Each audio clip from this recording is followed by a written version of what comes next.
Well, hey, my friend, so glad that you're with me here on the Thriving Christian Artist podcast. I'm really excited to have somebody, no joke, that is a global facilitator of the arts and creativity all over the world and so, in the lives of so many artists. Veronica Anzorena is here. Veronica, thank you so much for being on the podcast today. Welcome.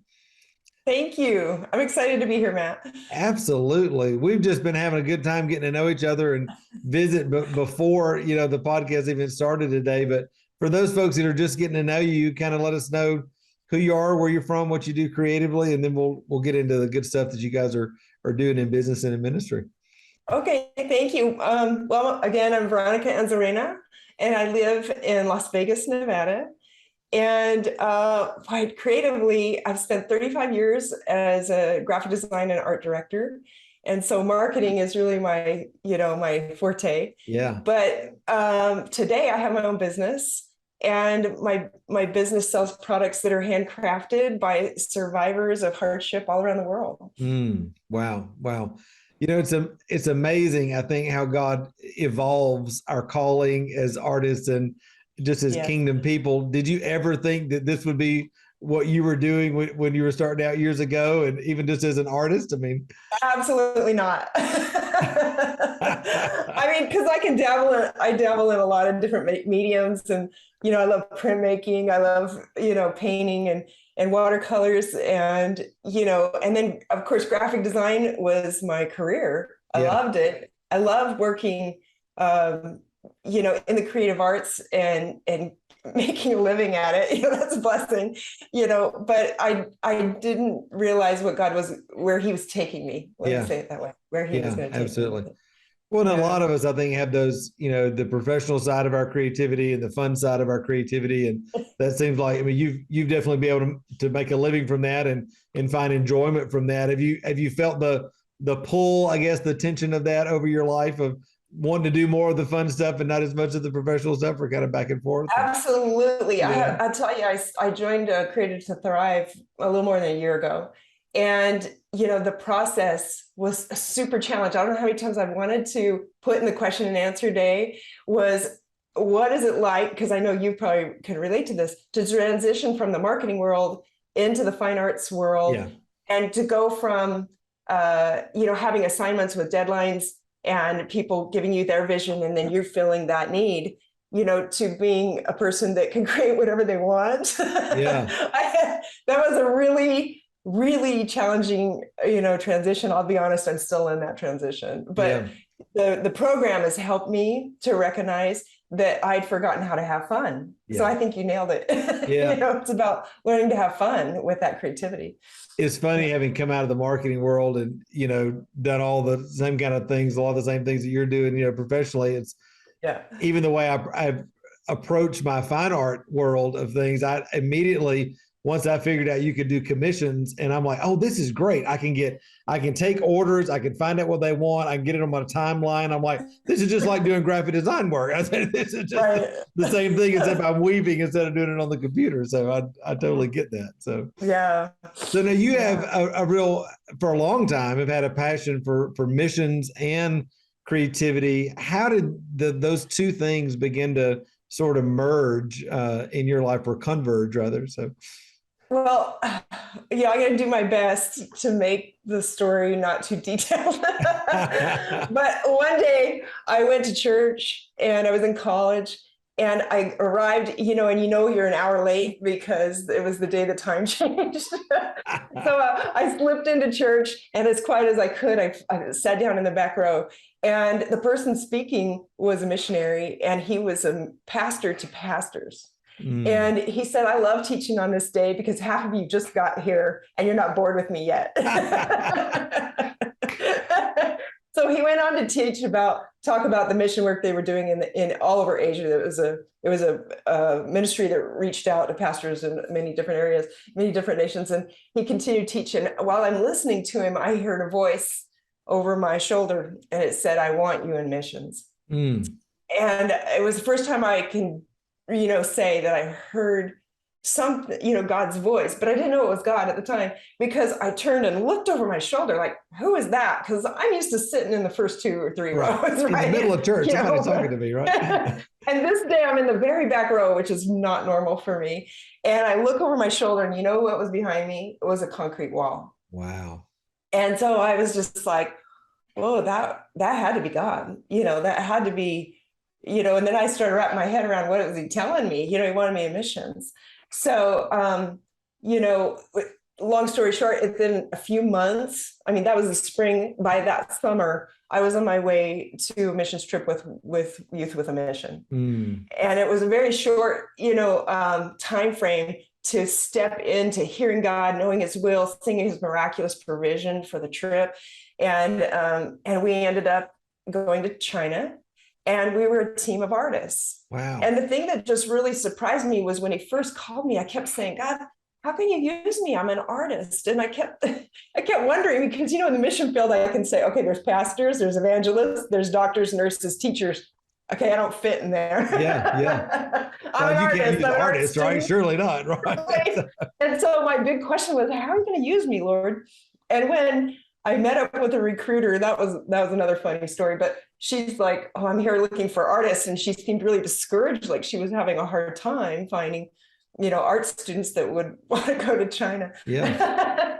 And so I kind of was like, well, I'm an artist, and still wondered how he was going to use me. When I arrived at YWAM's college in Kona, Hawaii, and I walked in, and I saw that they had a school of communication arts. They had a school of filmmaking. They had, in addition to evangelism and, all these different things. And I just was stunned. I had no idea this even existed. And so I said, okay, Lord, here I am. I learned to hear him. I learned to walk with him on that trip. And we spent this amazing journey learning about, the Chinese traditional fine arts and going to a school there and traveling around the country, keeping a journal. Wow. And I still wasn't sure how that equaled the missionary work that I understood. But there I was, and it was an amazing experience. And that just sparked a flame for me to love missions. I love mission work. Yeah. Now, I don't know what year that was, but I'm assuming that was some years ago. And was that a singular experience for you, or was there then a lot of different mission and art kind of things going on through the years? Or well, so that was in the late 80s.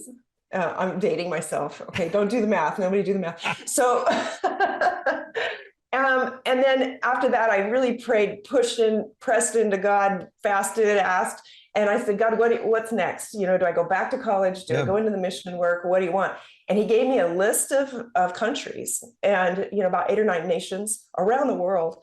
And so I took that list. That list was precious to me, but I didn't know what was next. That was like a big picture, but what was next? And I ended up going back to school and working on my degree as a graphic artist, graphic arts major.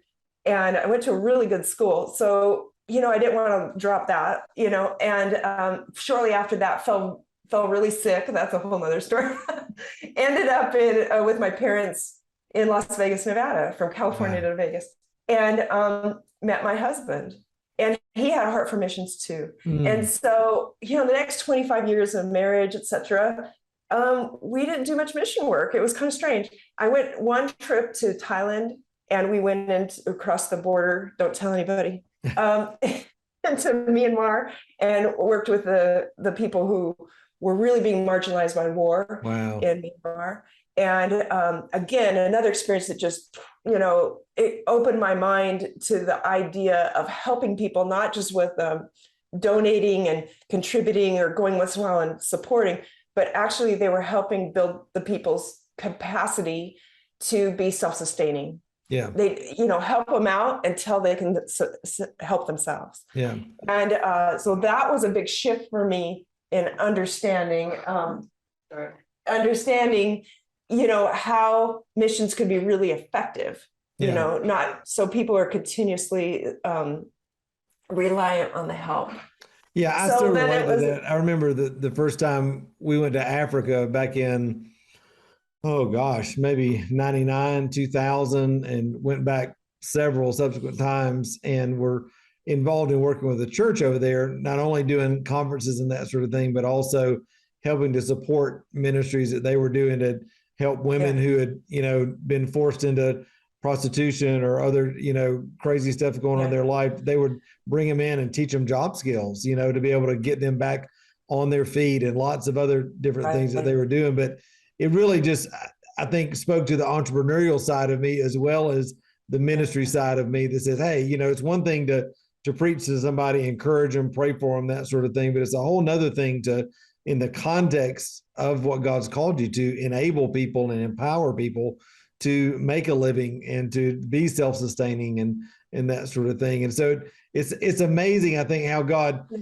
will start something in your life with a seed, like going to China, and then you think, okay, that's over, and then you go on with your life 25 years. And then he's like, okay, now I'm ready to bring that thing back together. And you have had a passion now for a number of years of bringing that entrepreneurial side and the art side and the mission side together to really make a beautiful, convergent business tree, shall we say, of helping creative people. So talk about what you guys are doing. I just think it's such an incredible story. Well, so just to take a step back, during a hardship in my family, my husband fell very ill. And during that season, the Lord dropped this idea in my mind that if people were making in an impoverished area, if they couldn't sell the products they made to the people in their area because poverty was, all around them, how could that job skill training, like you explained, like I was thinking about the people I met in Thailand, how could that become sustainable if they can't sell the products? So that was the idea the Holy Spirit dropped in me. And he said, he showed me the idea of creating a marketplace for those kind of products that would bring the products into, in front of people like in America and different places that could afford to buy. And that would help transition these people into, being able to craft or make in a way that would become sustainable for them. A livable so that wage. idea, a livable wage, which is what everybody needs. That's the idea. And so that seed idea sat with me for about 5 years. My husband passed. We transitioned through all of that. And then the Lord brought me a Boaz, as I like to call him, who for the first time in many years, I was supported, had a sustainable income. I didn't have to work. Yeah. And after, a year of the glue setting on our marriage, the Lord brought the idea back and he said, it's time. Wow. And so I started with the people I knew. I had someone I knew who had a ministry in China, and she had all these women who were making beautiful handbags. And I wanted to sell her bags. And then somewhere in the midst of all that transition, I had gone to Mexico to teach a class, to assist with a class. And one of the artisans I met there had her own little jewelry business that some friends of ours in America had helped her, like you said, helped her learn the skill, learn how to handle money, learn, a business mindset. And so what they poured into her, I was like, oh, I want to be part of this. So I started to sell her jewelry and my friends' handbags. And then I connected with a ministry called Agape International Missions, and they make kimonos and t-shirts and jewelry. And so I started with those 3 product lines. And, it was challenging, to build a really robust website was going to take some time. So we started on the farmers markets, and we started selling, even weekly in a farmer's market. And it was just such an experience to learn why people would want to buy, what inspires them to want to support and to connect with that kind of artisans and those crafting. And, what ended up happening that I didn't expect was that I didn't really understand the whole world of human trafficking. And what I found that most of my makers had come out of that kind of an experience. Wow. And so those stories started coming in the marketplace across the table. People telling me about their niece that was trafficked, people telling me about, their own experience. And so this business took on this other aspect of being a ministry as well. Where I make sure that anybody who's working with me is it's not hard to do, but they're mostly intercessors. They're people who Wow. want to reach out and minister and can connect with people and even see the hurt and start to minister to that hurt. Yeah. Well, entrepreneurship, I think when you marry that with kingdom principles and with healing and wholeness, it really can become a beautiful lifeline for people to be able to step out of seeming like they have no options and they have to go into this area or that area, just to be able to survive and really be able to kind of create the life that, they want to create with the Lord. Right. And I just really, really love that. I'm sure you have so many stories of individual people, of lives who have been transformed and that sort of thing. Is there any one or two that come to mind of artists that you're selling their work and their life has just been completely changed because of this opportunity? Well, let me give some thought to that. Right now we have like products from 14 nations. Wow. And, a lot of different countries. And just to kind of close that circle, one thing that was interesting to me was how many of those nations were on that list that God had given me in the first place. Man. So I'm still hoping to be able to go into some of those nations, because our desire is not just to sell the product, but to start to help build those entrepreneurial groups to help them with the product development. And so, I'm not really answering your question, but I just wanted to show, talk about the fact that the entrepreneur, the designer, even be able to help with branding, to help with product development, that's our future. That's where we're headed, to have that marketplace and then help the artisans as well. But I think the young woman in Mexico, it was just really a delight to work with her. I was helping teach a sewing class, but her jewelry, what was exciting was she said to me, when my friends found her, she was living in the back room of a shop with her baby boy. She was only 18, and she was exchanging favors, if you will, with the shop owner just to have a roof over her head. Wow. And so these friends helped her. They said, no, you need to not be doing it. You need a good life for your son.